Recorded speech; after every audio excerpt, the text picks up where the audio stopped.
sumunod ka sa akin. Yan po ang tugon ng ating Panginoong Hesus sa mga taong nagpapaalam sa Kanya.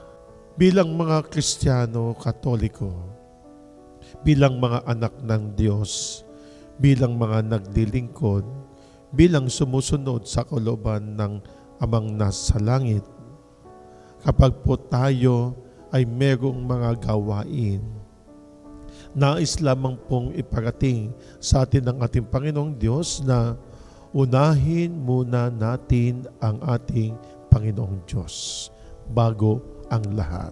Kung ating pong nanaisin, kung ating gugustuhin, madali tayong makakasunod.